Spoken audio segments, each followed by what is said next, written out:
Zakir Naik to present his talk.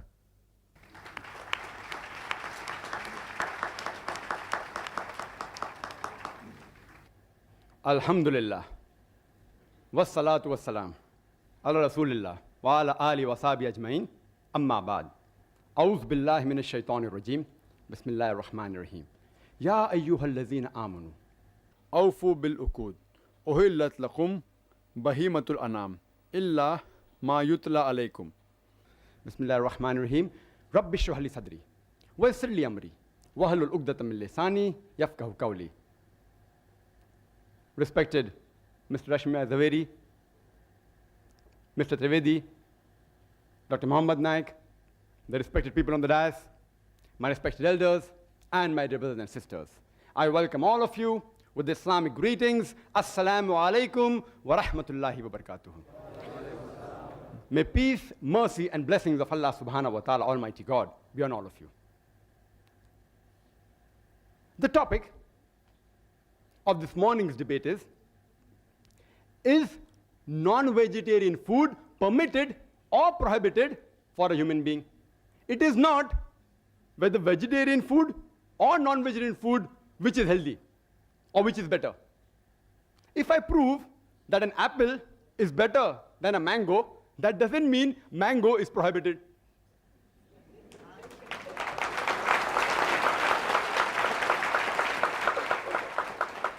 This statement is sufficient to end the dialogue for me, but I have to reply. Non-vegetarian, by definition, means a person who has food of animal origin.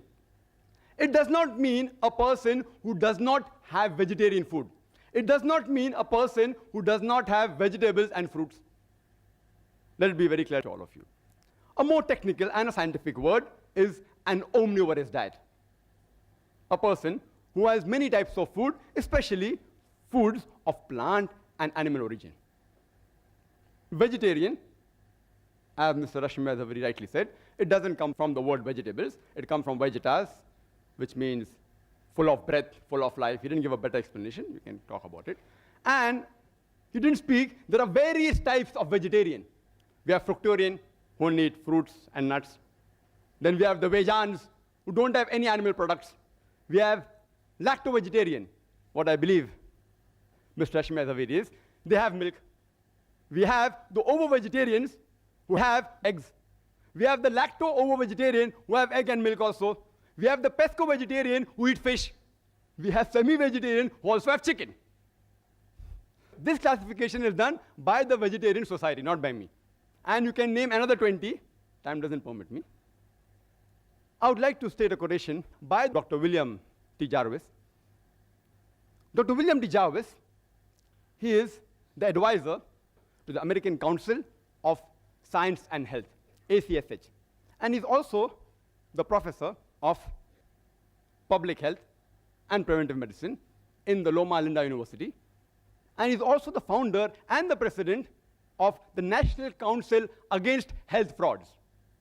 And he's the co-editor of the book, The Health Robbers, a closer look at quackery in America. Most of the quotations are from America. And according to him, he classifies vegetarian based on the behavioral standpoint into two categories: pragmatic vegetarian and ideological vegetarian. A pragmatic vegetarian chooses his diets on objective health reasons. He is more reasonable in his approach rather than emotional. The ideological vegetarian, on the other hand, he chooses his diet based on a principle, which is based on an ideology. He is more emotional rather than reasonable. And Dr. William T. Jarvis says, one can spot an ideological vegetarian by his exaggerations of the benefits of vegetarianism. And you could see that in the talk which preceded my talk. Exaggeration of benefits of vegetarianism and the lack of skepticism and the overlooking of the fact that extreme vegetarianism can lead to potential health risks. He says that the ideological vegetarian, he pretends to be like a scientist, but he's more like a lawyer than like a scientist. And you could see that in the talk by the learned speaker. More like a lawyer than like a scientist. They gather data and information selectively against the information which is against the ideology. This may be good for a debate like the one we are having, but not for engendering scientific understanding. Dr. William T. Jarvis says that ideological vegetarianism is filled with hypotheses. It is filled with extremism from which even scientists and doctors are not immune. And that you can see the quotation. Mr. Rashmi Zaveri has said several diseases. And it's possible for me to refute each and every, but if time permits. He's talking about science, but the approach was not scientific. All can be prevented very well. Prevention is better than cure, is the base of the medicine, which time will not permit me to go into health reasons, etc. In the rebuttal, if time permits, I'll try and cover most of the other aspects. And health, I will try and cover in the rebuttal. Let's analyze the various reasons why a person chooses a food habit. It can be religious, it can be geographical location, it can be a personal choice, smell, taste, color, due to humane or ethical consideration, due to anatomical and physiological consideration, due to behavioral consideration. It can be due to ecological and economical consideration. It can be due to nutritional value or due to health and scientific reasons. Health and medical reasons. Let's first analyze the religious reasons. Mr. Trivedi said that religion should not interfere with the human beings where it's concerned what we should eat and what we should not eat. That we should leave it up to the doctors. I agree with him that most of the religions, that is the case. The religious authorities, the main foundation, that's Almighty God, if he's not a doctor, the God that you worship is not a doctor, then you should not follow him. He says leave it to the doctors. But in Islam, we believe Allah subhanahu wa ta'ala, Almighty God, is our creator. And the creator of the human beings has far superior knowledge than all the doctors put together in all the years.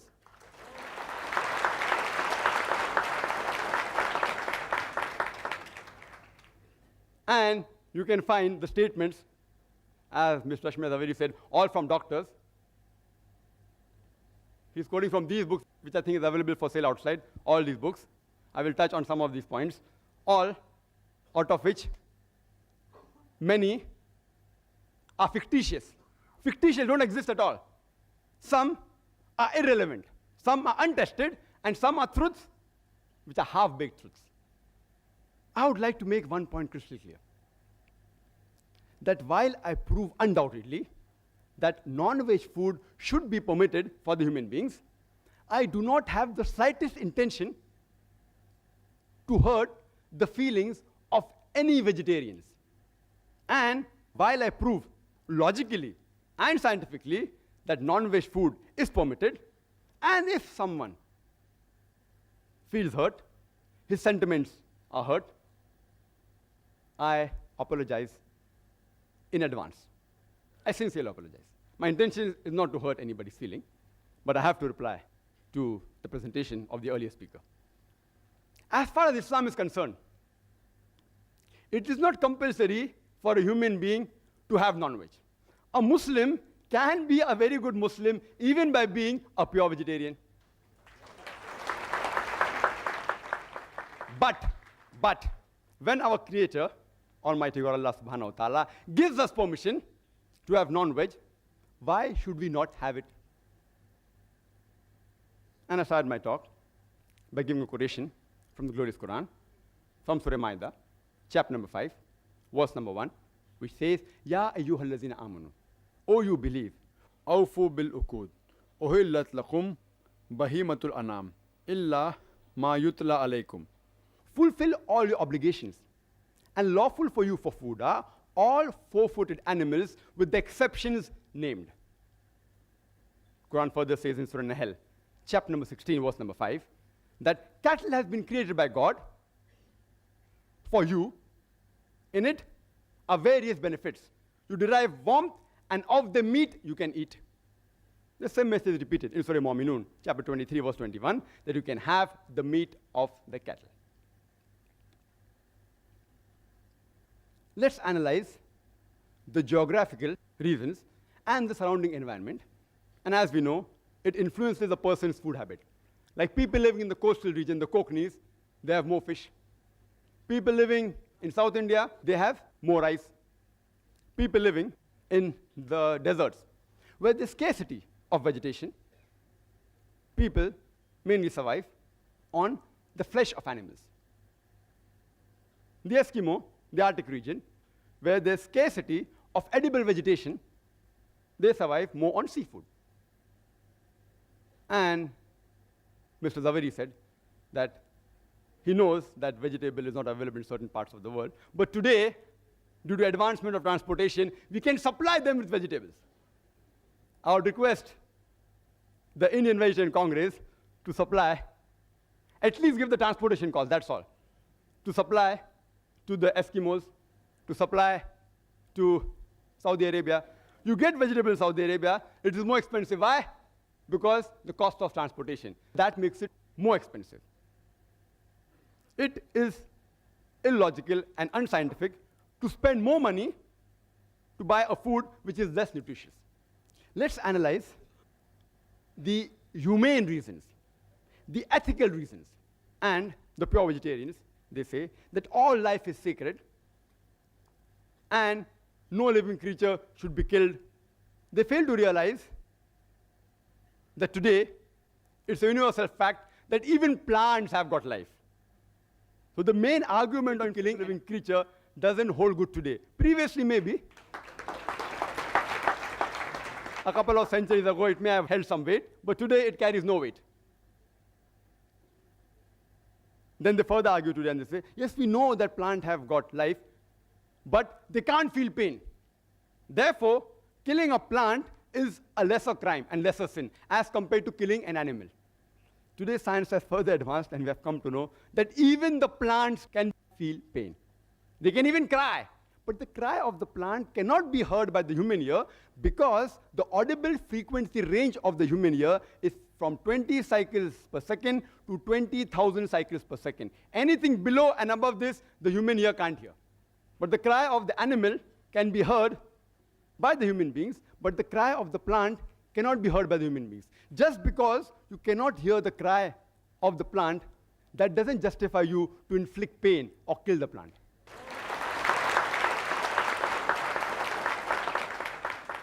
There was an ideological vegetarian who had a discussion with me and told me that, Brother Zakir, I know that plants have life, they feel pain, but you know, plants, they have got about 2 senses less as compared to the animals. I said, for sake of argument, I agree with you. But then I asked him a simple question. Let's suppose your brother is born deaf and dumb, cannot hear, cannot speak, 2 senses less. And when he grows up, and when someone comes and murders him, will you go and tell the judge, oh me Lord, give the murderer less punishment because my brother had 2 senses less? In fact, you will say, usne to masoom ko mara hai. He has killed an innocent person. Give him a bigger punishment.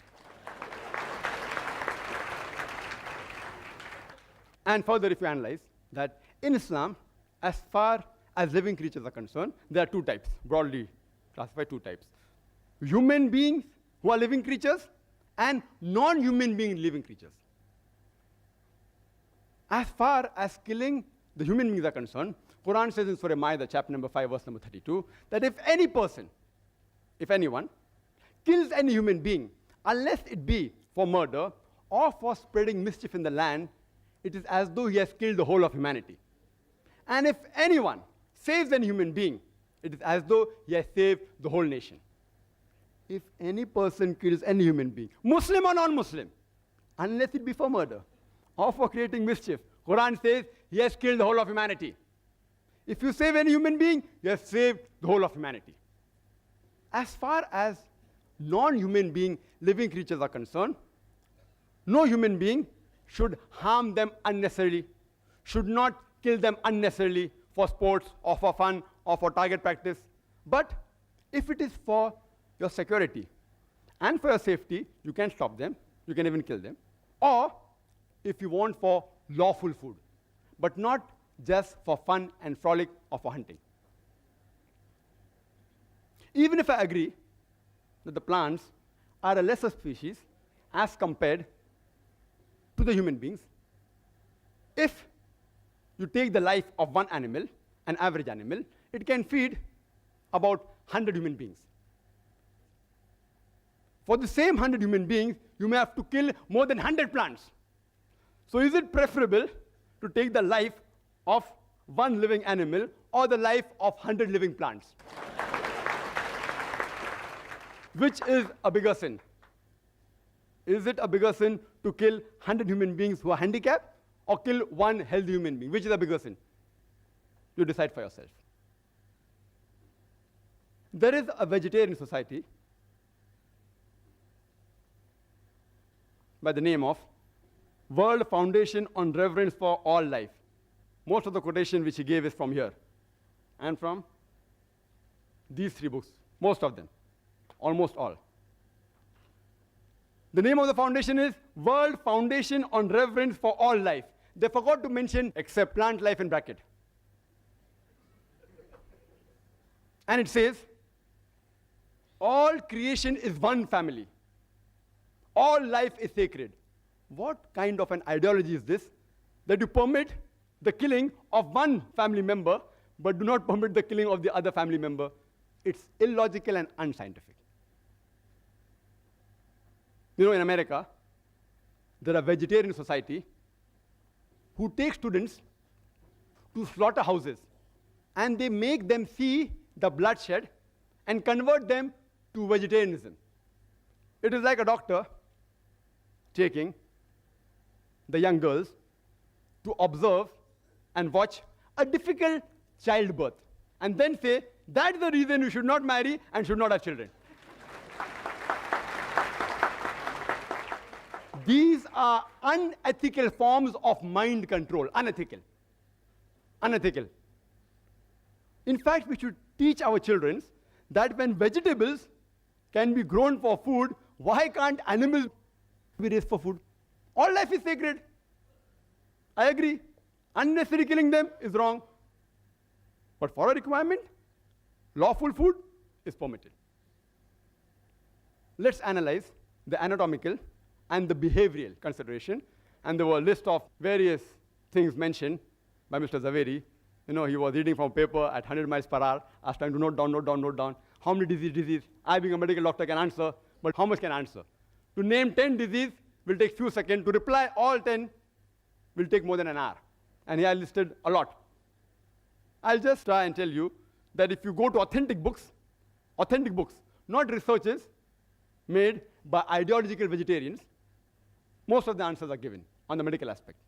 Considering the anatomical and the physiological aspect, and rightly said that if you observe the teeth of the herbivorous animal, the cow, the goat, the sheep, they have a flat set of teeth. They only have vegetables. If you observe the teeth of the carnivorous animal, lion, tiger, leopard, they have pointed set of teeth. They only have animal flesh. Not non-veg, animal flesh. They are not called as non-veg animals. They are called as carnivorous animals. There's a difference between carnivorous and non-veg. Non-veg actually is omnivorous. But if you analyze the set of teeth of the human beings, we have got flat teeth as well as pointed teeth. If Almighty God, our Creator, wanted us to have only vegetables, why did He give us these pointed teeth for what? And Mr. Zaveri said, these pointed teeth, they are not referring to the dog. They refer to the apes. He doesn't know the scientific meaning of the word canine. Comes from the root word caninus in Latin, which means of dog. And canine means pertaining to the family of Canidae, like wolves, dogs, etc. Scientists have given this name. Canine, meaning pertinent to dog. And he said, it doesn't look like the teeth of dogs. It refers to teeth of apes and monkeys.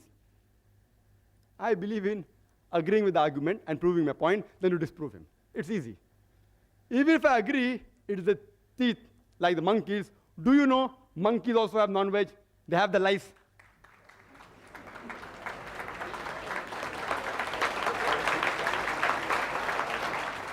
There are many species of ape who even have raw flesh of animals. Many species of apes who have raw flesh. They're omnivorous. Who says they're carnivorous? They're omnivorous. They aren't pure veg also. And many species are even called as cannibals. Some species of apes and monkeys. If you analyze the digestive system of the human being, it can digest both veg as well as non-veg. If Almighty God wanted us to have only vegetables, why did He give us a digestive system which can digest both veg as well as non-veg? And Mr. Zaveri said that we cannot have raw flesh. I agree with him, most human beings cannot have raw flesh. In the same way, most of the human beings cannot have raw vegetables, raw vegetarian diet, like raw wheat, raw rice. Can you have it? Raw moong, raw drumstick. Can you have? You'll get indigestion. So what is the argument? No, you have to cook them. I know as a medical doctor that raw wheat, raw rice, raw drumstick, if you have, you'll have problems. You can't digest them. So you have to cook them. Similarly with the flesh, we non-vegetarians, we cook them for easy digestion. But yet, there are certain human beings who even have raw meat. He gave the name of Eskimos. He didn't tell the root word meaning. The root word meaning of Eskimo, it literally means eaters of raw flesh. So there are human beings who even have raw meat. They are conditioned. Tomorrow if you're conditioned to eat raw wheat and raw rice, even you may be able to digest it. But most human beings cannot digest certain raw vegetables. That doesn't mean you should not have rice, you should not have wheat, that you should not have drumsticks. There are, in the herbivorous animal, an enzyme known as cellulase enzyme. And every vegetable has cellulase. And this cellulase enzyme helps in digesting the vegetables. We human beings, we don't have cellulase enzymes. Therefore, the vegetables we eat, the cellulase part remains undigested, and we call them as fibers. It's undigested.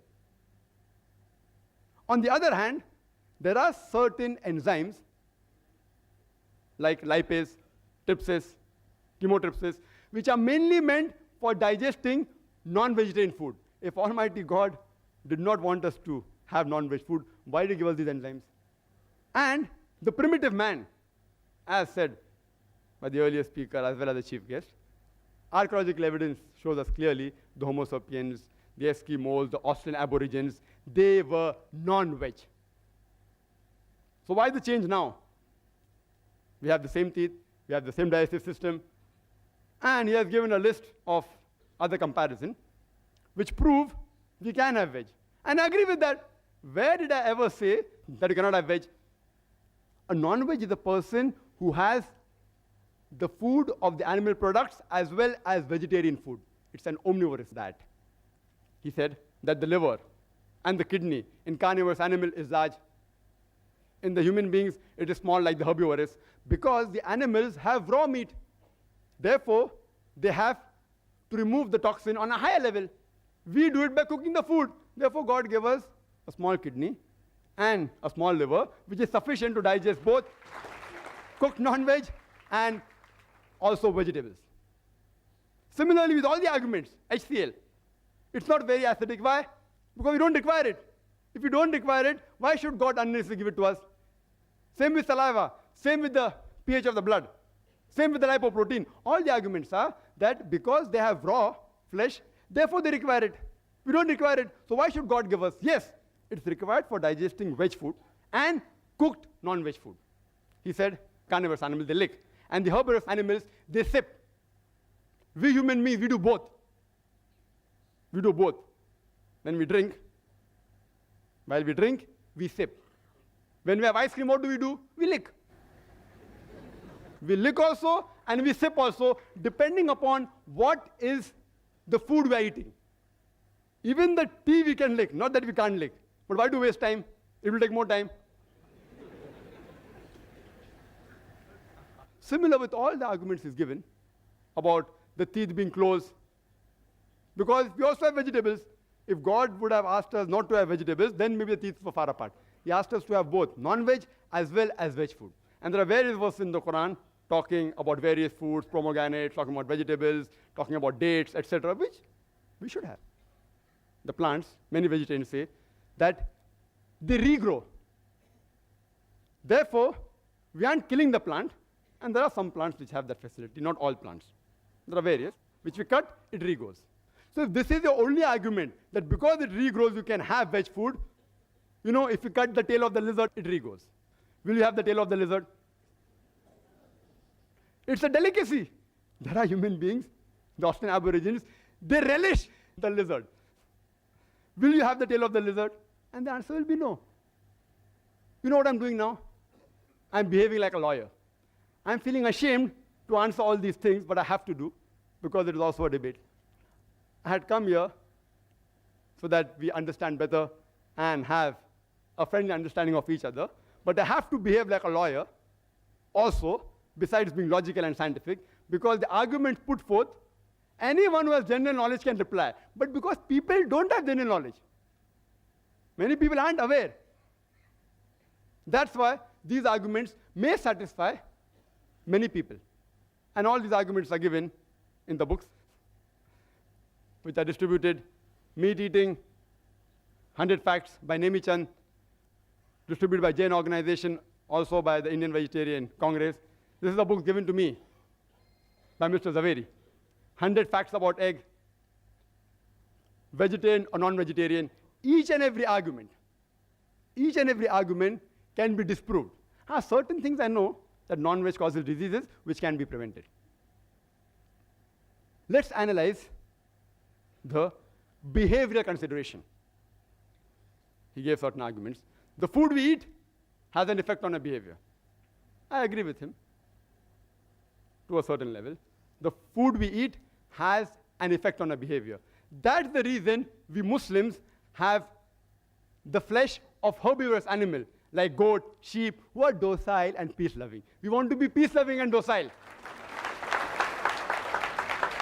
Don't have the meat of the carnivorous animal, like lion, tiger, dog, pig, etc. And the Prophet clearly says, all these animals are prohibited. We are peace-loving people. Therefore, we want to have animals which are peaceful. And countering argument, you all eat plants and you all behave like plants. That is suppression of the senses, a lower species. I know scientifically it is wrong. I'm only behaving like a lawyer. I feel ashamed to speak these points as a medical doctor. It's not true that you eat plants, you behave like plants. But the argument he has put forth, I'm giving a counter reply. You eat plants and you behave like plants, weak and suppressed, can't move properly. I'm sorry. I really apologize. I have to reply to the arguments. I apologize if I've hurt the feeling of any vegetarian. It is not scientifically true. It's just an argument, a counter-argument. Further, he gave the list of various peace-loving people like Mahatma Gandhi, and I respect Mahatma Gandhi because he has done certain good things for India and humanity. But if, because Mahatma Gandhi was peaceful, indicates that if you have veg food makes you peaceful, then today if you analyze the list of the Nobel Prize winners for peace, almost all, or most of them are non-vegetarian. Menachem Begin, non-veg. Yasser Arafat, non-veg. Anwar Sadat, non-veg. Mother Teresa, non-veg. Mother Teresa.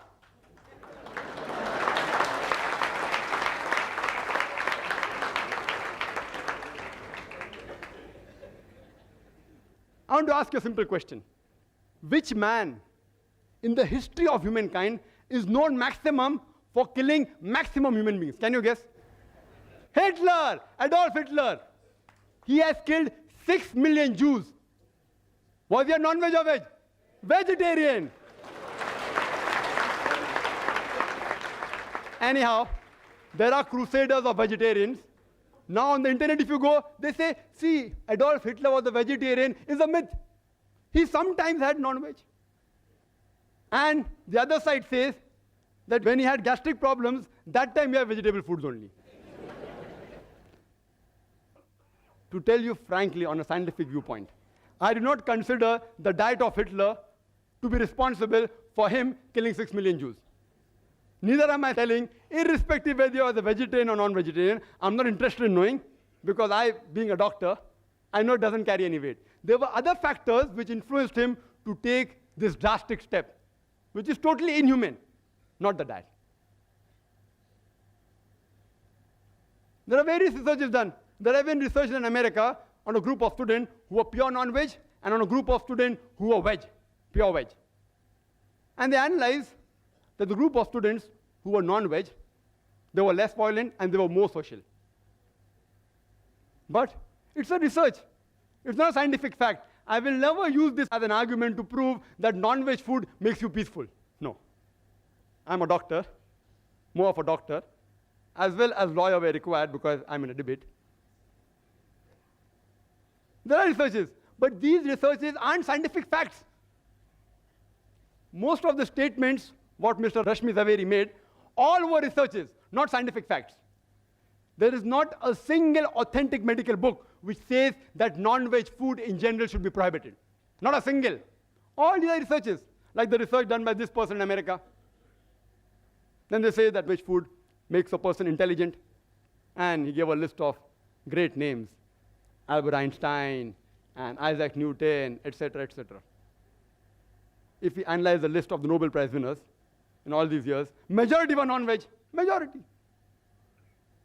And today, animal behavioral scientists, they say that the carnivorous animal should be more intelligent than the herbivorous animal in order to catch the prey. If he's not intelligent, how will he catch the prey? But anyway, I'm not going to use this as an argument, therefore non-veg food makes you intelligent, because these things don't actually affect a human being. The diet does affect a human being, but these arguments don't affect. These arguments don't affect. And all the other arguments given, they don't carry weight actually. There are people who give examples that non-veg food makes you strong is a myth. It's a scientific fact mentioned in several medical books, authentic, that non-veg food is good for health. It does have disease also, you can prevent them. There are proteins, which I'll come to it later on. And to counter-argue that, they're giving an example of Yadunath Singh Naik. Has anyone heard of him? Yadunath Singh Naik. In the army, it is mentioned in this book, Vegetarian or Non-Vegetarian, Choose Yourself by Gopinath Agarwal. Yadunath Naik, being a vegetarian in the army, in wrestling he defeated 2 non-vegetarians. Therefore, veg food makes you strong. I feel ashamed to reply to these arguments. I feel ashamed. It's a known fact that the title holders of world wrestling, yes, there are vegetarian wrestlers also, but if you compare with the full world, almost all the title holders of world wrestling are non-veg. The person known in bodybuilding maximum, who is he? Arnold Schwarzenegger. 13 times world titles he got. 7 as Mr. Olympia, 5 as Mr. Universe, and 1 as Mr. World. What was he, veg or non-veg? Non-veg. The boxer Muhammad Ali Cassius Clay, non-veg. Mike Tyson, non-veg. Yes, of course, non-veg food does add to the strength. That is a scientific fact. That's the reason that if you analyze that when a person is convalescing from a disease, it's preferable non-veg food. Not that you have to have non-veg, it's preferable, egg, etc. And I'll come to it later on. And then they give an example of a wrestler, Professor Ram Murthy. Never heard his name. He says it's a world famous wrestler. Who has heard of him? Anyone has heard of him? Professor Ram Murthy? No one. World famous. Where do you get this news from? World famous. Then they give the example of Parmajit Singh in London, pure vegetarian, who skips 2,000 times a day. Therefore, vegetarian food makes you an athlete.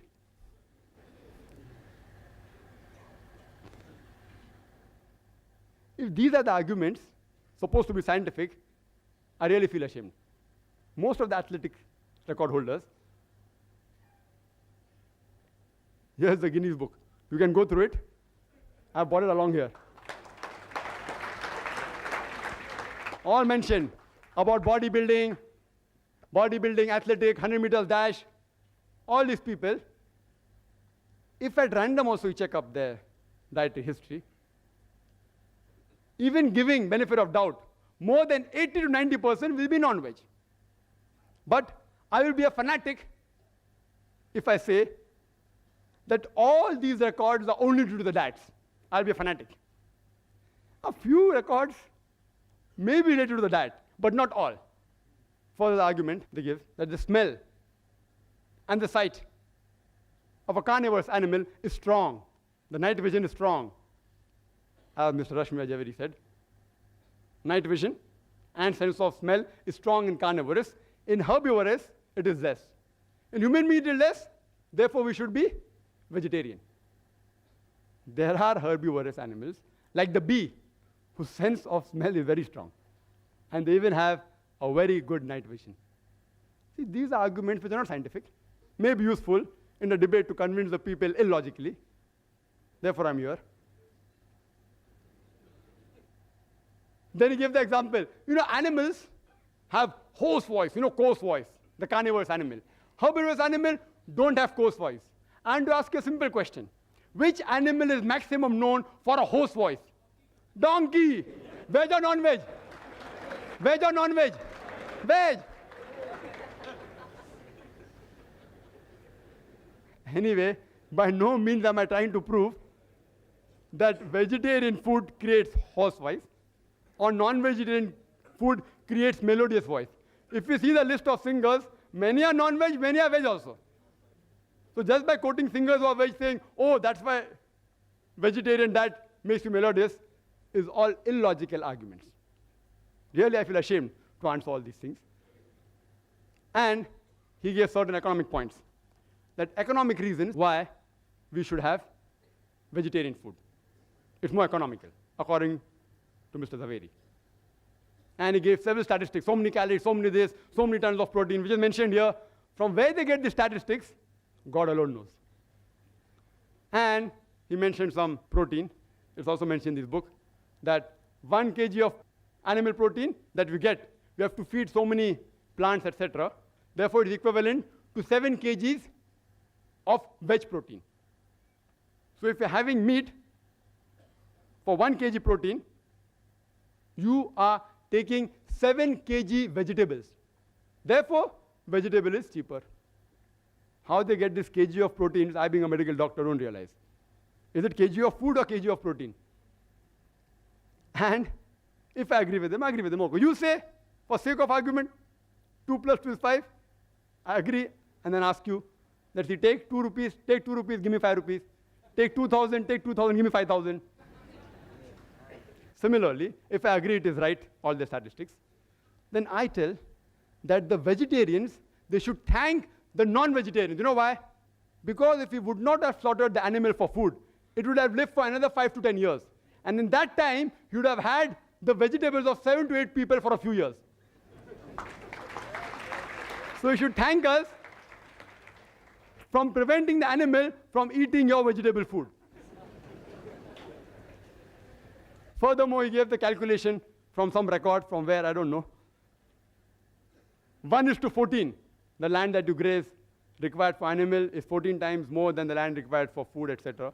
Same example is given here that the land required to produce 1 ton of beef, the same land you can feed 5 average families. 1 ton of beef is equivalent to 10 or 20 tons of veg food. And the land required to graze an animal can raise 5 average families. My earlier argument also holds good here. But besides that, these ideological vegetarians, they fail to realize that the animals graze on land which is unsuitable for growing crops. They eat the plants which is inedible for the human beings, like husk and stalks, corn stalks. They don't eat plants which are edible for the human beings. Yes, they can eat. But when they enter the fields, the farmer, but natural, takes them out of the field. Why? To cause loss. Yes, if you have excess of crop, etc., there are certain governments who even feed them. And there are nomadic populations who make their living by grazing animals on land which is unsuitable for crop growing. But they eat the vegetation which is inedible to the human beings, and they make their living. Even the animal lives, even the human being lives. And today, according to UN report, about 23% approximately of the land in the world is used for pastures, 23% for forest, less than 10% for cultivation. The remaining 45%, majority, can yet be used for growing crops. Why don't you use that? Why are you running after the food of the animals, poor living creatures? Let them live, let them eat. Why are you stopping them from eating? If the non-vegetarians stop slaughtering the cattle, do you know that there will be overpopulation of cattle? Overpopulation. I am aware that human beings, they raise animals for food. That means, by methods, they increase the multiplication of the animals. But if suppose I agree that from today, all non-vegetarians stop raising animals for food and stop killing them for food, yet they will grow in population. You know why? Human beings. In all these years, our population is increasing. Even with all the family planning method, with all the birth control, hum do hamare do, yet we are increasing. There is no birth control method among the cattle, and the gestation is less than the human beings. 5 months to 6 months to 8 months, less than the human beings, and they multiply faster. So if we stop killing and stop raising, yet within a few decades, you'll have problems not of overpopulation of human beings, of overpopulation of cattle. How are you going to solve it? There are various nutrition. He talked about protein, etc. If time permits, I will speak in the rebuttal. I would like to make a statement of Dr. George R. Kerr, which is sufficient to counter all his arguments on health. Dr. George R. Kerr, he is the professor of nutrition in the University of Texas. Why I'm giving the designation, you can come to know that these people actually specialize in catching health fraud. People who deal in fraud in health. He says that virtually all authors of the diet and disease books, they propose hypotheses which are untested, ill-tested, unfound, unlikely, or disproved. I would like to repeat. Dr. George R. Kerr says, virtually all authors of books on diet and disease, they propose hypothesis which is ill-tested, unfound, non-tested, unlikely, or disproved. Time is running short. I would like to make the statement that's given by the American Council on Science and Health. Just a statement. See, they are experts. These quotation of research aren't scientific facts. All this quotation that this causes this, that, some are scientific facts, but they can be prevented. But the other thing about mentioning about this land and that land, these are only statistics done by individual researchers. Even when you do PhD, you can do a research and that will come into account, but won't carry weight. American Council on Science and Health says that a person need not abstain from meat and be a vegetarian to have a healthy diet. And the topic is not veg or non-veg, which is healthier. It is non-veg food permitted or prohibited for the human beings? And I will list out the points in summary to make it easier for Mr. Zaveri to answer in the rebuttal. Point number 1, there is not a single major religion which bans or prohibits all non-veg food in general.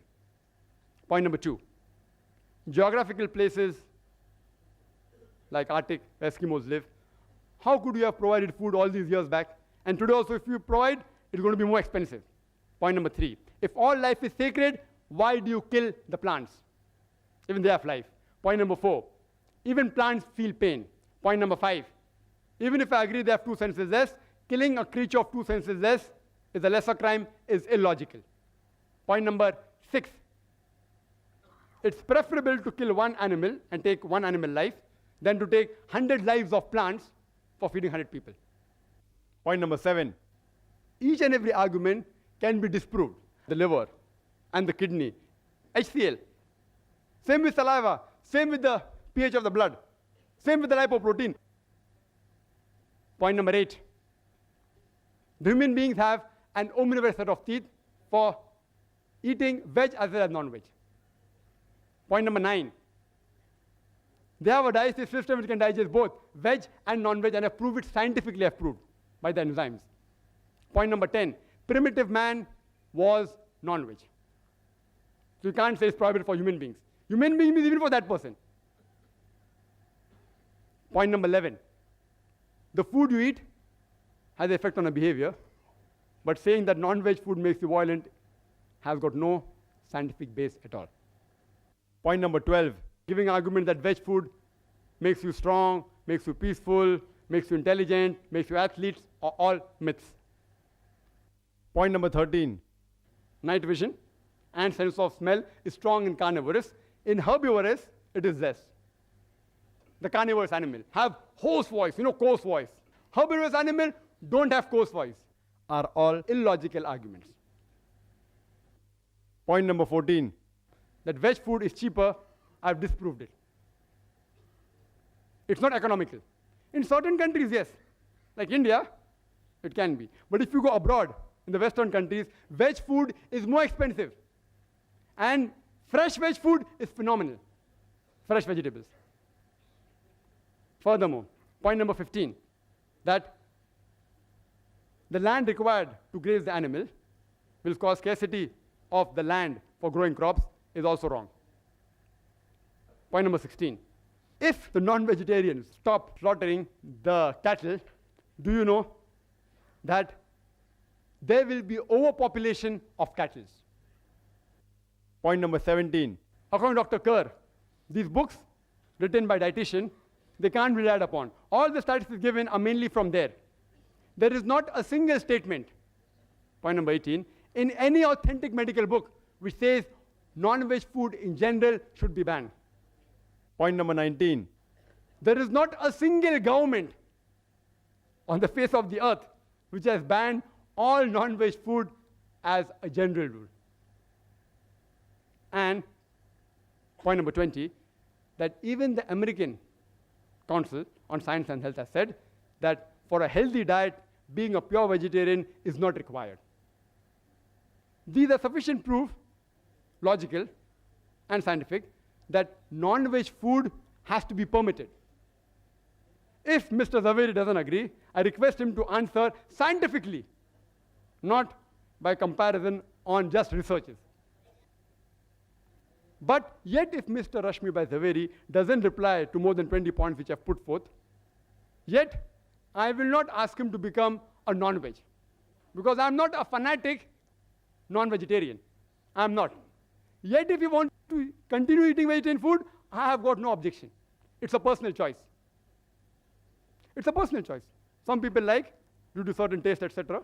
It's a personal choice. And only thing I'd like to tell the people, that the vegetarians, the ideological vegetarians who do so much propaganda, that this has got more value, etc., they should stop such things and stop distributing these type of books which mislead the people. I would like to end my talk by giving the quotation of the glorious Quran from Surah Nahl, chapter 16, verse 125, which says, "Udu ila sabili rabbika bil hikmah wal mau'izatil hasana wajadil billati ahsan." That is, invite all to the way of thy Lord with wisdom and beautiful preaching, and argue with them and reason with them in the ways that are best and most gracious. Wa akhiru da'wana alhamdulillahi rabbil alamin.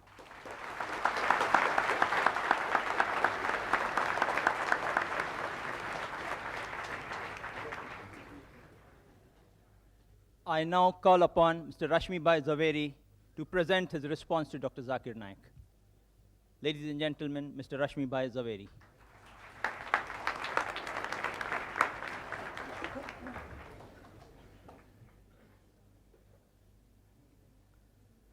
First of all, I really thank Dr. Zakir Naik for giving me the choice whether I would like to still remain a vegetarian or non-vegetarian. Thank you very much. I would request Mr. Coordinator that would you like to have the rebuttal or my comments now, or shall we have? No. Because after all, you know, this is No. Now it's better, you know, let's do the have some same question answer if you think. question answer we have in the third session. We have 3-part session.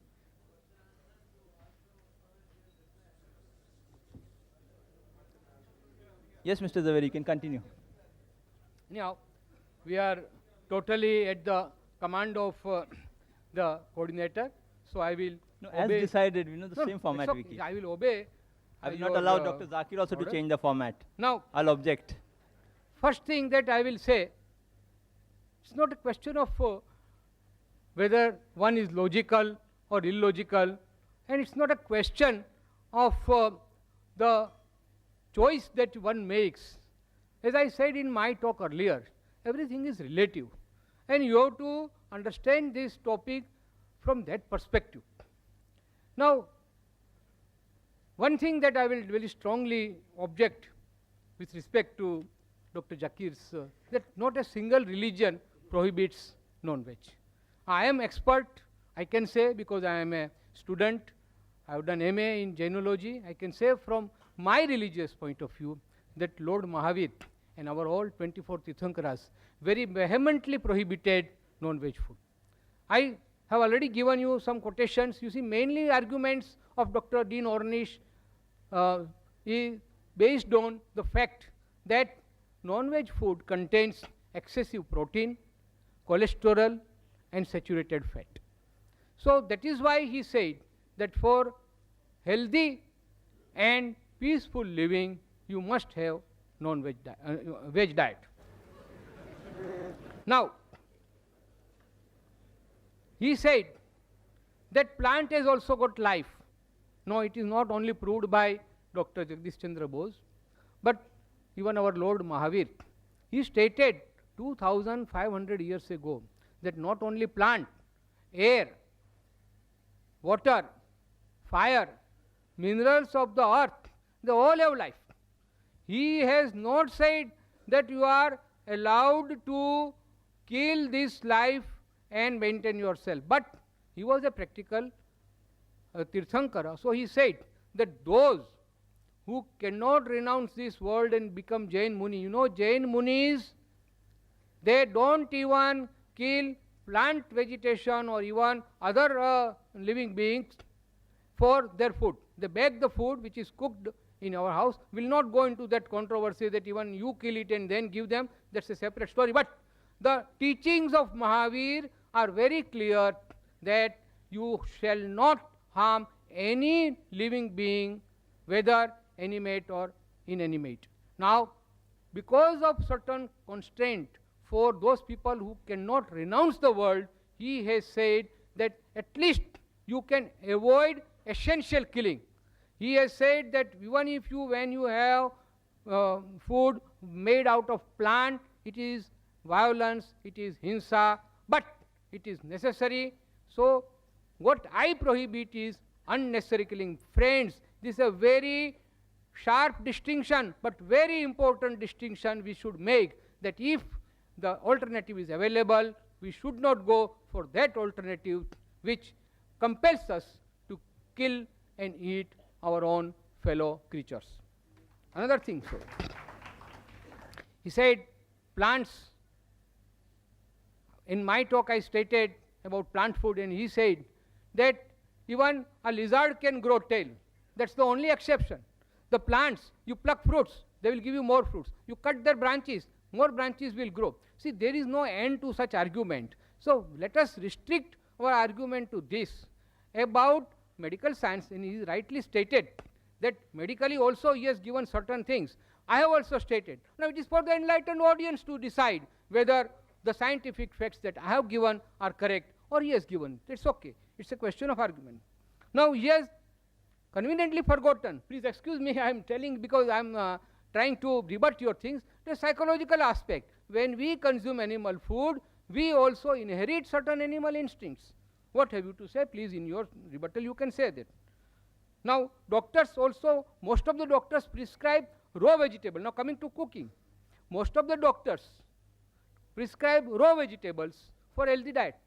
Only that food or cereals which will not be proper for a human being to consume raw, that only can be cooked. But as far as possible, and in our Indian Vegetarian Congress, we always, whenever we have a meeting, we have most of the food raw, uncooked, and that is more healthy according to us. About the books, these books were not given by me to Dr. Nayak, and it was given by my friend Mr. Salecha, who approached me. That's okay, it's nothing very important. Now, I will tell you one thing, that you cannot alter the truth by just loud applause. Okay, if you are impressed by my argument, you may applaud me. Or if you are impressed by the other argument, you can applaud that. But I firmly believe that just because some arguments are appealing to you and you applaud them loudly will not alter the truth. And I have referred to about one book, Dr. Deepak Chopra. He has also written many books. He is also a physician, practicing physician, like Dr. Dean Ornish.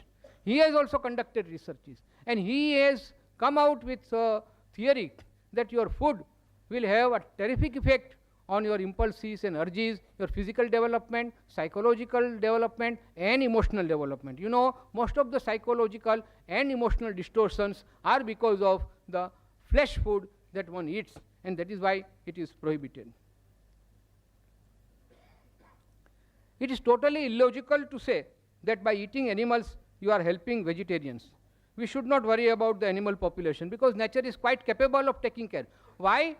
Because we are rearing more animals for killing. That is why if we are not doing it, look at the jungle. Everywhere the natural cycle is there. Balancing will take care of itself. Nobody has to worry about it. Now, as per the history that Mr. Trivedi also referred, and also Dr. Zakir, now I will tell from Jain historical point of view that in our Jain scriptures it is mentioned very clearly that those persons who were living in prehistoric stage, they lived under a tree and they were sufficiently provided by trees. They did not have to go for any killing. Friends, I am of course given more time, but I really personally feel that let's not have a sort of dialogue or arguments between. I would like very much the audience to participate and have more time for question and answer. Thank you.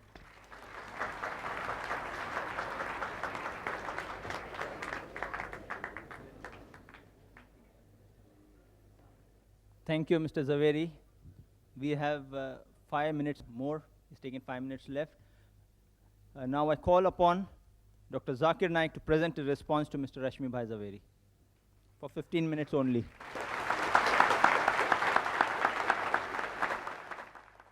Alhamdulillah. Wassalatu wassalam. Ala Rasulillah wa ala ali wa sahbihi ajmain. Amma ba'd. A'udhu billahi minash shaitanir rajim. Bismillahir rahmanir rahim. Wa qul ja'al haqq wa zaqal batil. Innal batila kana zahuqa. Bismillahir rahmanir rahim. Rabbi shrah li sadri wa yassir li amri wa hlul 'uqdatam min lisani yafqahu qawli. The respected people on the dais and my respected elders and my brothers and sisters, I welcome once again all of you with Islamic greetings. Assalamu alaikum wa rahmatullahi wa barakatuh. May peace, mercy and blessings of Allah subhanahu wa ta'ala be on all of you. I have not conveniently forgotten anything. If you realize I spoke maybe half minute more than the time allotted, so how can you say I conveniently forgot? If you give me even 5 hours more, if you're willing to stay, because you were the person who kept time restrictions, you know, less time 30. I had to bargain for 50 minutes. I would love to speak for 2 hours. Even full day, I can do it because I'm a marathon speaker. Alhamdulillah. I'm a non-vegetarian.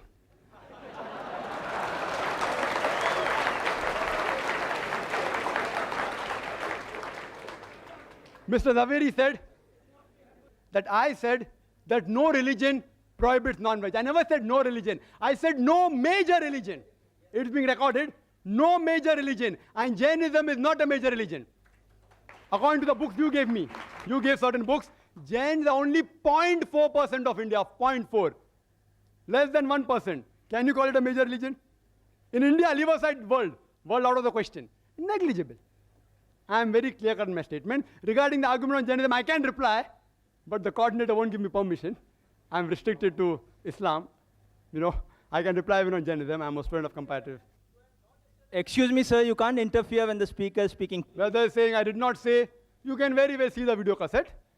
There is not a single major religion which bans or prohibits all non-veg food in general.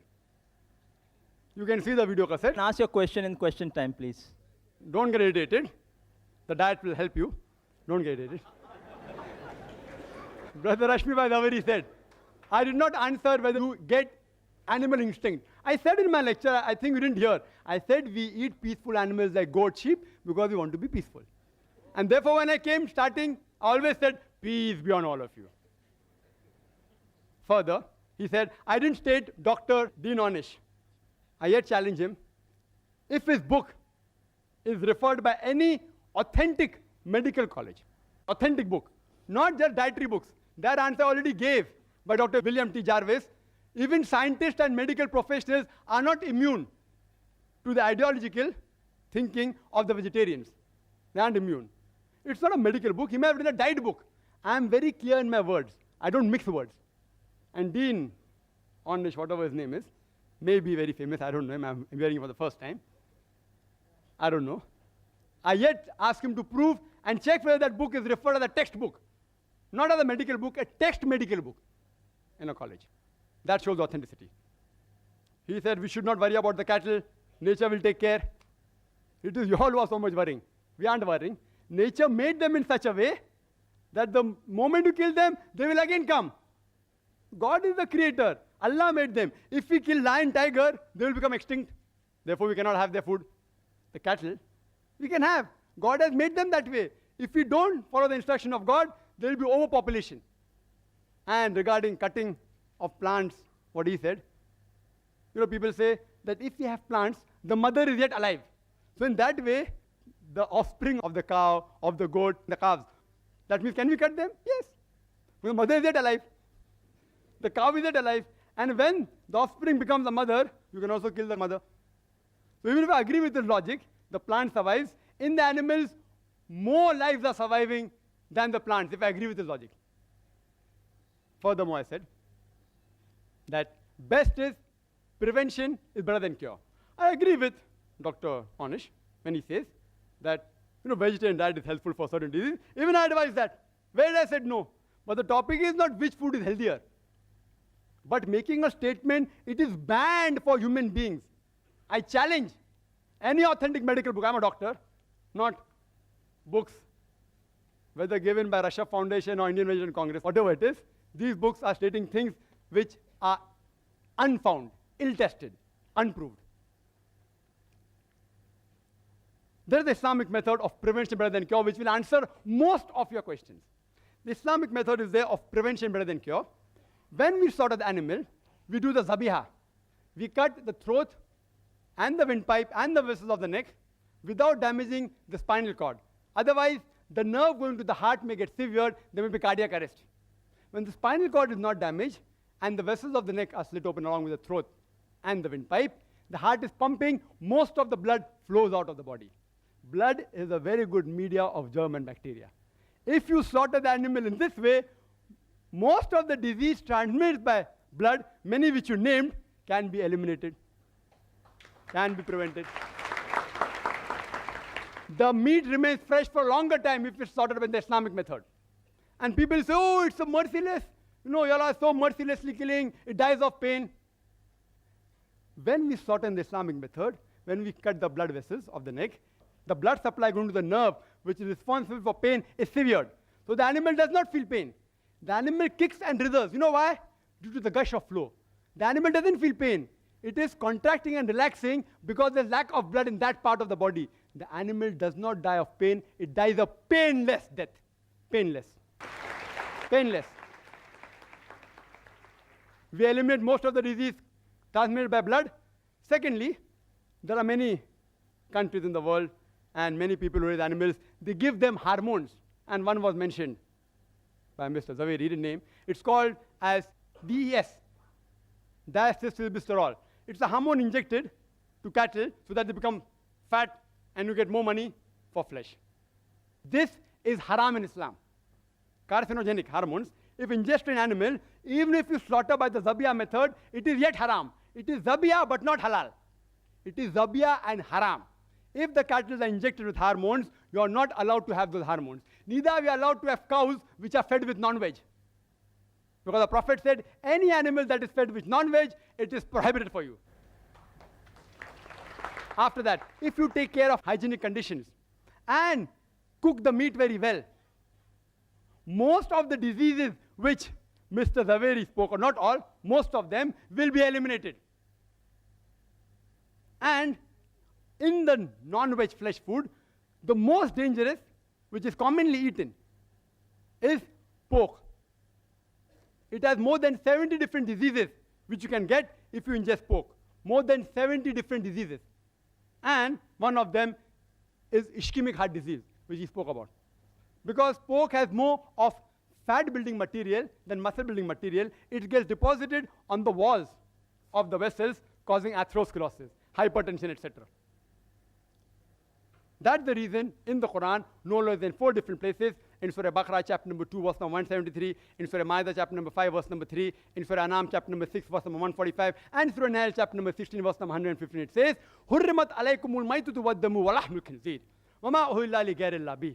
Forbidden for you for food are dead meat, blood, the flesh of swine, and any food on which any name besides God's name has been invoked. It's haram.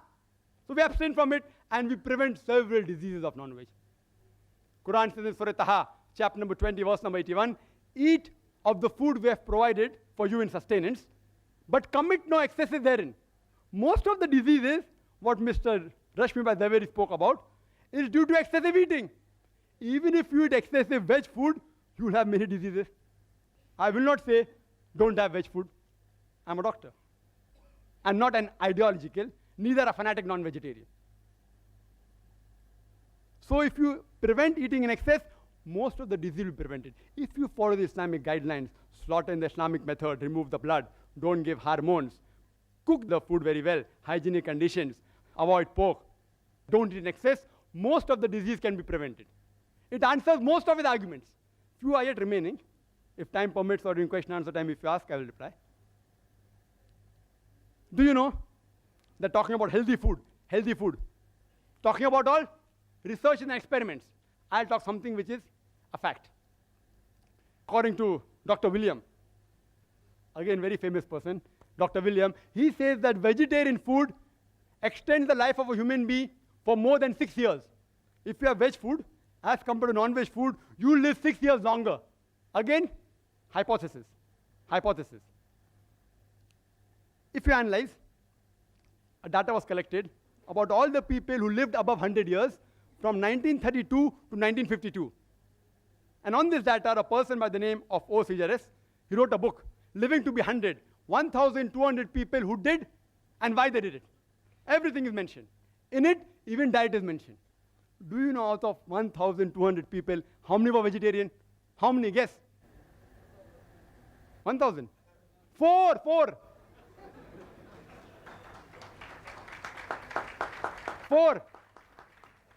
This survey wasn't done to prove veg food or non-veg food. It was done for other reasons, but even the diet was mentioned. It's a fact. It's not a research. It's a fact. Out of 1,200 people who lived in the span of 20 years, over 100 years, only 4 were vegetarian. You know alcohol? Alcohol alone, it is a veg diet or not? Alcohol is veg or non-veg? Veg. From juices of fruits. And the disease that are caused by alcohol alone is more than all the non-veg disease put together. One vegetable diet. So just for alcohol, I cannot say that all vegetable foods should be banned. Today, scientists, and he'll agree, it's mentioned in these books also, the cause of maximum death in the world today is alcohol, number 1. So I don't ban all veg food. What do I say? As Quran says, Surah Ma'idah chapter number 5, verse number 90. Ya ayyuhalladhina amanu, innamal khamru wal maisuru, wal anzabu wal azlamu, rijsum min amali shaitan, fashtanibu la'allakum tuflihun. That, oh, you believe, verily intoxicants and gambling and idol worship and dedication of stones and divination of arrows, these are Satan's handiwork. Abstain from it that you may prosper. Alcohol is a Satan's handiwork. Abstain from it. only prohibit alcohol, not all veg food. And smoking. Second greatest cause of death in the world. Veg or non-veg? Veg. Can you prevent the alcoholic disease? Only way you can prevent is deferment it. It ceases to be alcohol. Can you prevent smoking disease? Don't have tobacco. Only option is prohibition. If there is no prevention, then comes the question of prohibition. So alcohol is prohibited. There are more than 400 fatwas by Islamic scholars. Smoking is prohibited because there's no prevention. You know Kesari dal? Kesari dal? Indian government has banned it. It causes spastic paraplegia, staple food of Northwest Indians. Banned. Why? It causes death also. Spastic paraplegia. Alcohol. Many countries have banned, including Saudi Arabia, including states in India have banned it. Smoking in Singapore is banned in public places, in government places, in public transport. Kesari dal banned by India. If there's no prevention, then you can ban it. I do not know of a single government that has banned all non-veg food in general. Not a single. Yes, few non-veg food, like pork, Saudi Arabia has banned. There's no prevention, ban it. If there's no prevention, then you prohibit it. And the debate was not which is better, which is healthier, veg or non-veg. The debate was, is non-veg food permitted or prohibited? I gave a list of more than 20 points. So I can very well say that Mr. Rashmi Bhai Zaveri conveniently stopped his talk 5 minutes before, not to answer these things. If you give me 1 hour more, I will continue speaking. Wild berries, they are poisonous. Strychnine, vegetable food, they are poisonous. Datura, poisonous. What's the solution? Don't have it.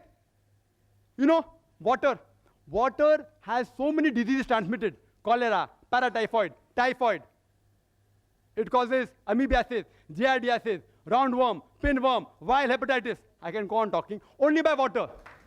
What do? Do you ban water? You prevent it. You purify the water, the disease will be prevented. You know, milk. Milk has so many diseases. Shigella, cholera, paratyphoid, typhoid, tuberculosis, salmonellosis, brucellosis. I can go on listing. What do? Do you ban milk? What do? You pasteurize it. You don't ban it. You don't prohibit it. It's unmedical. Whether milk is non-veg or veg is a debatable topic. I won't argue on that. So if you cannot prevent the disease, then do you prohibit it? I have given various reasons, which Mr. Rashmi Bhai Zaveri hasn't replied. There's not a single government who has banned non-veg food in general. There's not a single major religion which has banned non-veg food in general. Therefore, I say that non-veg food is permitted, not prohibited. If I've hurt the feelings of any vegetarians while giving the replies to the speaker, I sincerely apologize from the bottom of my heart.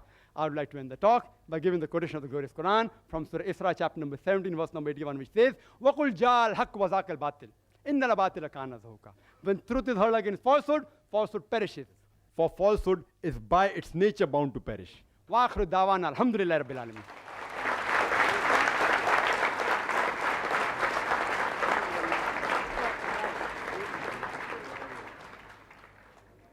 I now call upon Mr. Rashmi Bhai Zaveri to present his response to Dr. Zakir Naik.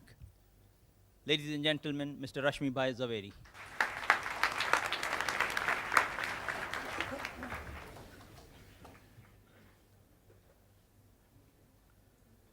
First of all, I really thank Dr. Zakir Naik for giving me the choice whether I would like to still remain a vegetarian or non-vegetarian. Thank you very much. I would request Mr. Coordinator that would you like to have the rebuttal or my comments now, or shall we have? No. Because after all, you know, this is Now it's better, you know, let's do the have some same question and answer if you think. question answer we have in the third session. We have 3-part session.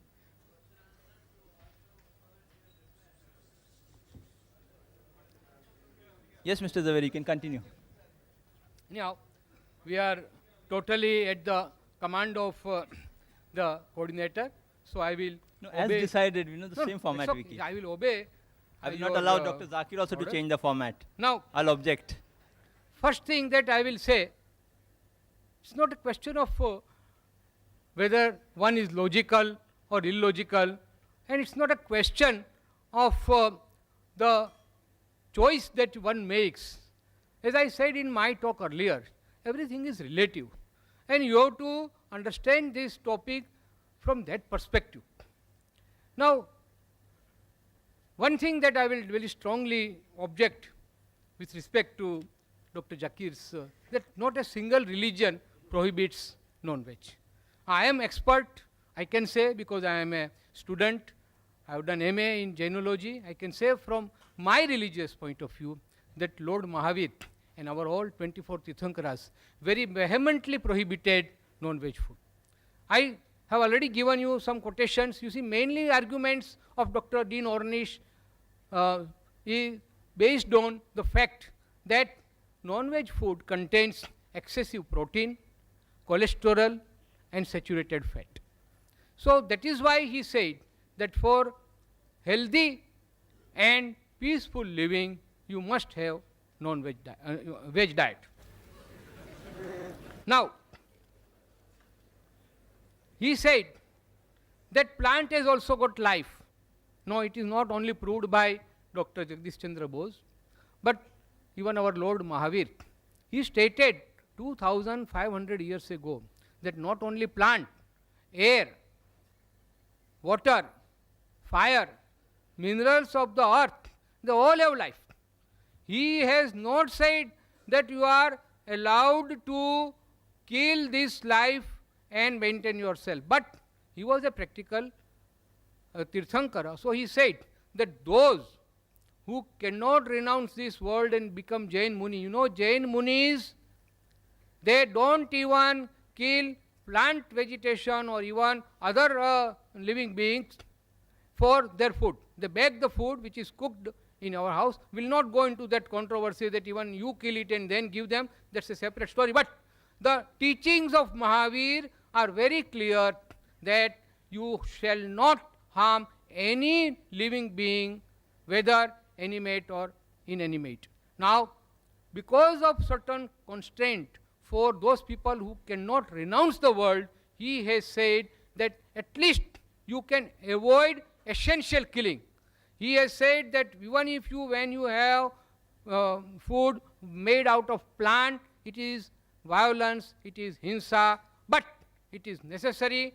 So, what I prohibit is unnecessary killing. Friends, this is a very sharp distinction, but very important distinction we should make, that if the alternative is available, we should not go for that alternative which compels us to kill and eat our own fellow creatures.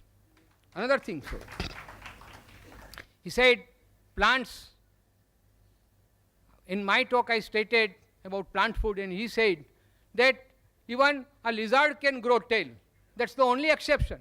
The plants, you pluck fruits, they will give you more fruits. You cut their branches, more branches will grow. See, there is no end to such argument. So let us restrict our argument to this. About medical science, and he rightly stated that medically also he has given certain things. I have also stated. Now it is for the enlightened audience to decide whether the scientific facts that I have given are correct or he has given. It's okay. It's a question of argument. Now he has conveniently forgotten. Please excuse me, I am telling because I am trying to rebut your things. The psychological aspect. When we consume animal food, we also inherit certain animal instincts. What have you to say? Please, in your rebuttal, you can say that. Now, doctors also, most of the doctors prescribe raw vegetable. Now, coming to cooking, most of the doctors prescribe raw vegetables for healthy diet. Only that food or cereals which will not be proper for a human being to consume raw, that only can be cooked. But as far as possible, and in our Indian Vegetarian Congress, we always, whenever we have a meeting, we have most of the food raw, uncooked, and that is more healthy according to us. About the books, these books were not given by me to Dr. Nayak, and it was given by my friend Mr. Salecha, who approached me. That's okay, it's nothing very important. Now, I will tell you one thing, that you cannot alter the truth by just loud applause. Okay, if you are impressed by my argument, you may applaud me. Or if you are impressed by the other argument, you can applaud that. But I firmly believe that just because some arguments are appealing to you and you applaud them loudly will not alter the truth. And I have referred to about one book, Dr. Deepak Chopra. He has also written many books. He is also a physician, practicing physician, like Dr. Dean Ornish. He has also conducted researches. And he has come out with a theory that your food will have a terrific effect on your impulses and urges, your physical development, psychological development, and emotional development. You know, most of the psychological and emotional distortions are because of the flesh food that one eats, and that is why it is prohibited. It is totally illogical to say that by eating animals you are helping vegetarians. We should not worry about the animal population because nature is quite capable of taking care. Why? Because we are rearing more animals for killing. That is why if we are not doing it, look at the jungle. Everywhere the natural cycle is there. Balancing will take care of itself. Nobody has to worry about it. Now, as per the history that Mr. Trivedi also referred and also Dr. Zakir, now I will tell from Jain historical point of view that in our Jain scriptures it is mentioned very clearly that those persons who were living in prehistoric stage, they lived under a tree and they were sufficiently provided by trees. They did not have to go for any killing. Friends, I am of course given more time, but I really personally feel that let's not have a sort of dialogue or arguments between. I would like very much the audience to participate and have more time for question and answer. Thank you.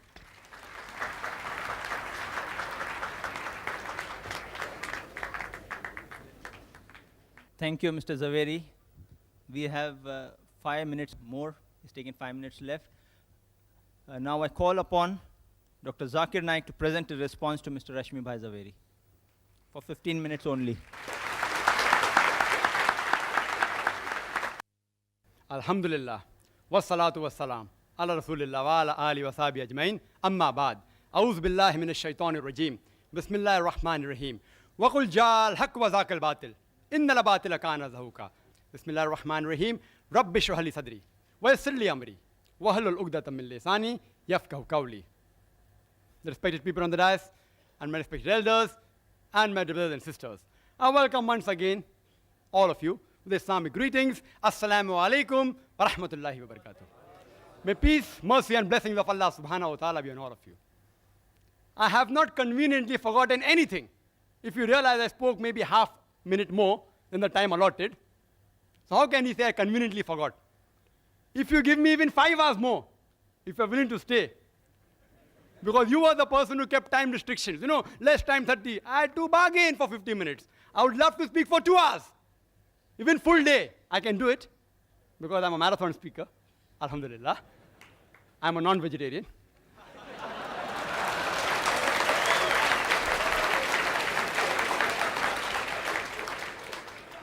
Mr. Zaveri said that I said that no religion prohibits non-veg. I never said no religion. I said no major religion.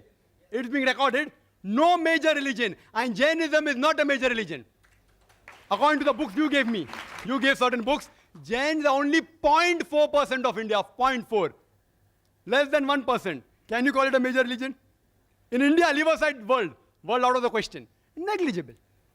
I am very clear-cut in my statement. Regarding the argument on Jainism, I can reply, but the coordinator won't give me permission. I am restricted to Islam. You know, I can reply even on Jainism. I am a student of comparative. Excuse me, sir, you can't interfere when the speaker is speaking. Whether saying I did not say, you can very well see the video cassette. There is not a single major religion which bans or prohibits all non-veg food in general. You can see the video cassette. Ask your question in question time, please. Don't get irritated. The diet will help you. Don't get irritated. Brother Rashmi Bhai Zaveri said, I did not answer whether you get animal instinct. I said in my lecture, I think you didn't hear, I said we eat peaceful animals like goat, sheep, because we want to be peaceful. And therefore when I came starting, I always said, peace be on all of you. further. He said, I didn't state Dr. Dean Ornish. I yet challenge him. If his book is referred by any authentic medical college, authentic book, not just dietary books, that answer I already gave by Dr. William T. Jarvis. Even scientists and medical professionals are not immune to the ideological thinking of the vegetarians. They aren't immune. It's not a medical book. He may have written a diet book. I am very clear in my words. I don't mix words. And Dean Ornish, whatever his name is, may be very famous. I don't know him. I'm hearing him for the first time. I don't know. I yet ask him to prove and check whether that book is referred as a textbook, not as a medical book, a text medical book in a college. That shows authenticity. He said we should not worry about the cattle. Nature will take care. It is you all who are so much worrying. We aren't worrying. Nature made them in such a way that the moment you kill them, they will again come. God is the creator. Allah made them. If we kill lion, tiger, they will become extinct. Therefore, we cannot have their food. The cattle, we can have. God has made them that way. If we don't follow the instruction of God, there will be overpopulation. And regarding cutting of plants, what he said, people say that if we have plants, the mother is yet alive. So in that way, the offspring of the cow, of the goat, the calves, that means can we cut them? Yes. The mother is yet alive. The cow is yet alive. And when the offspring becomes a mother, you can also kill the mother. So even if I agree with this logic, the plant survives. In the animals, more lives are surviving than the plants, if I agree with this logic. Furthermore, I said that best is prevention is better than cure. I agree with Dr. Ornish when he says that vegetarian diet is helpful for certain diseases. Even I advise that. Where I said no. But the topic is not which food is healthier, but making a statement, it is banned for human beings. I challenge any authentic medical book. I'm a doctor, not books, whether given by Russia Foundation or Indian Vegetarian Congress, whatever it is. These books are stating things which are unfound, ill-tested, unproved. There is the Islamic method of prevention better than cure, which will answer most of your questions. The Islamic method is there of prevention better than cure. When we slaughter the animal, we do the zabiha. We cut the throat and the windpipe and the vessels of the neck without damaging the spinal cord. Otherwise, the nerve going to the heart may get severed, there may be cardiac arrest. When the spinal cord is not damaged and the vessels of the neck are slit open along with the throat and the windpipe, the heart is pumping, most of the blood flows out of the body. Blood is a very good media of germ and bacteria. If you slaughter the animal in this way, most of the disease transmitted by blood, many which you named, can be eliminated, can be prevented. The meat remains fresh for a longer time if it's slaughtered by the Islamic method. And people say, oh, it's so merciless. You all are so mercilessly killing, it dies of pain. When we slaughter in the Islamic method, when we cut the blood vessels of the neck, the blood supply going to the nerve, which is responsible for pain, is severed. So the animal does not feel pain. The animal kicks and writhers. You know why? Due to the gush of flow. The animal doesn't feel pain. It is contracting and relaxing because there's lack of blood in that part of the body. The animal does not die of pain. It dies a painless death. Painless. Painless. We eliminate most of the disease transmitted by blood. Secondly, there are many countries in the world and many people who raise animals, they give them hormones. And one was mentioned by Mr. Zaveri, he didn't name. It's called as DES, diacylglycerol. It's a hormone injected to cattle so that they become fat and you get more money for flesh. This is haram in Islam. Carcinogenic hormones, if ingested in animal, even if you slaughter by the zabiyah method, it is yet haram. It is zabiyah but not halal. It is zabiyah and haram. If the cattle are injected with hormones, you are not allowed to have those hormones. Neither are we allowed to have cows which are fed with non-veg. Because the Prophet said, any animal that is fed with non-veg, it is prohibited for you. After that, if you take care of hygienic conditions and cook the meat very well, most of the diseases which Mr. Zaveri spoke, or not all, most of them will be eliminated. And in the non-veg flesh food, the most dangerous, which is commonly eaten, is pork. It has more than 70 different diseases which you can get if you ingest pork. More than 70 different diseases. And one of them is ischemic heart disease, which he spoke about. Because pork has more of fat building material than muscle building material, it gets deposited on the walls of the vessels, causing atherosclerosis, hypertension, etc. That's the reason in the Quran, no less than 4 different places, in Surah Baqarah chapter number 2, verse number 173, in Surah Ma'idah chapter number 5, verse number 3, in Surah Anam chapter number 6, verse number 145, and Surah Nahl chapter number 16, verse number 115, it says, Hurrimat alaykumul maitatu waddamu wa lahmul khinzir, wa ma uhilla li ghayrillah bih. Forbidden for you for food dead meat, blood, the flesh of swine, and any food on which any name besides God's name has been invoked. It's haram. So we abstain from it and we prevent several diseases of non-veg. Quran says in Surah Taha, chapter number 20, verse number 81, eat of the food we have provided for you in sustenance, but commit no excesses therein. Most of the diseases, what Mr. Rashmi Bhai Zaveri spoke about, is due to excessive eating. Even if you eat excessive veg food, you will have many diseases. I will not say, don't have veg food. I'm a doctor. I'm not an ideological, neither a fanatic non-vegetarian. So if you prevent eating in excess, most of the disease will be prevented. If you follow the Islamic guidelines, slaughter in the Islamic method, remove the blood, don't give hormones, cook the food very well, hygienic conditions, avoid pork, don't eat in excess, most of the disease can be prevented. It answers most of his arguments. Few are yet remaining. If time permits or during question answer time, if you ask, I will reply. Do you know that talking about healthy food, talking about all research and experiments, I'll talk something which is a fact. According to Dr. William, again very famous person, Dr. William, he says that vegetarian food extends the life of a human being for more than 6 years. If you have veg food, as compared to non-veg food, you live 6 years longer. Again, hypothesis. If you analyze, data was collected about all the people who lived above 100 years from 1932 to 1952. And on this data, a person by the name of O. Sejares, he wrote a book, Living to be 100, 1,200 people who did and why they did it. Everything is mentioned. In it, even diet is mentioned. Do you know out of 1,200 people, how many were vegetarian? How many? Guess. 1,000. 4.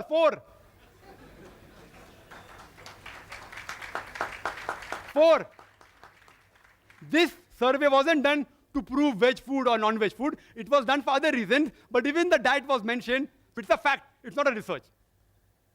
It's a fact.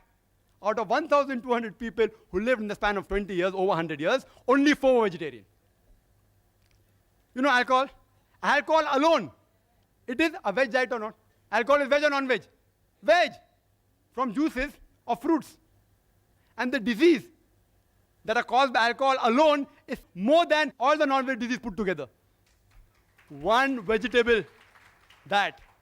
So just for alcohol, I cannot say that all vegetable foods should be banned.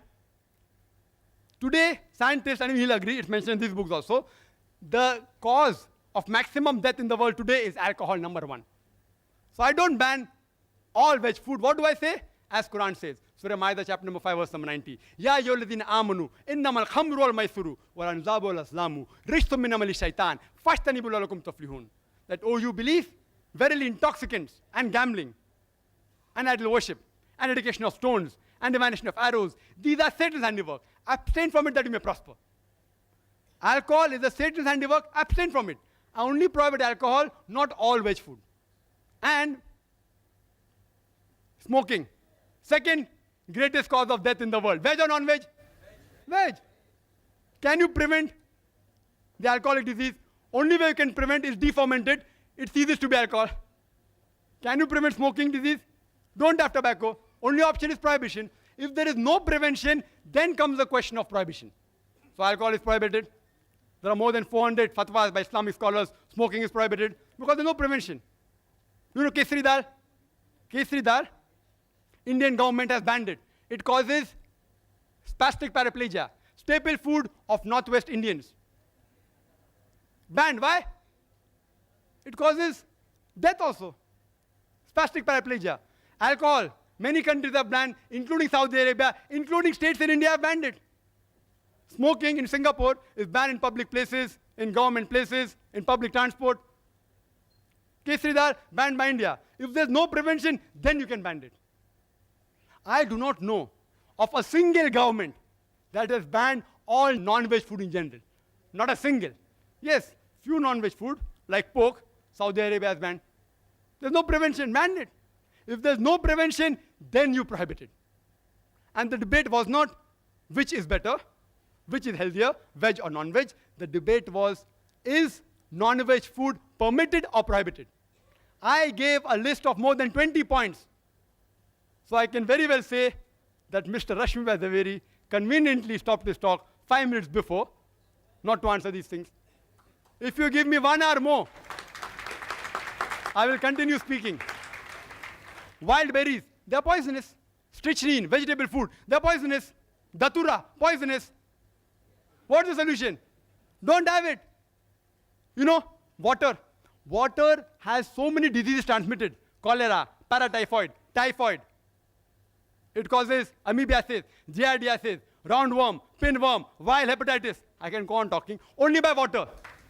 What do? Do you ban water? You prevent it. You purify the water, the disease will be prevented. You know, milk. Milk has so many diseases. Shigella, cholera, paratyphoid, typhoid, tuberculosis, salmonellosis, brucellosis. I can go on listing. What do? Do you ban milk? What do? You pasteurize it. You don't ban it. You don't prohibit it. It's unmedical. Whether milk is non-veg or veg is a debatable topic. I won't argue on that. So if you cannot prevent the disease, then do you prohibit it? I have given various reasons, which Mr. Rashmi Bhai Zaveri hasn't replied. There's not a single government who has banned non-veg food in general. There's not a single major religion which has banned non-veg food in general. Therefore, I say that non-veg food is permitted, not prohibited.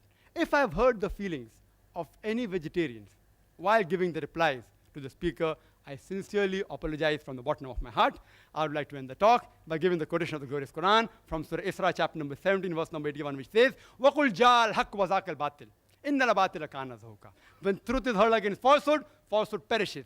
For falsehood is by its nature bound to perish. وَآخِرُ دَعْوَانَا الْحَمْدُ لِلَّهِ رَبِّ الْعَالَمِينَ.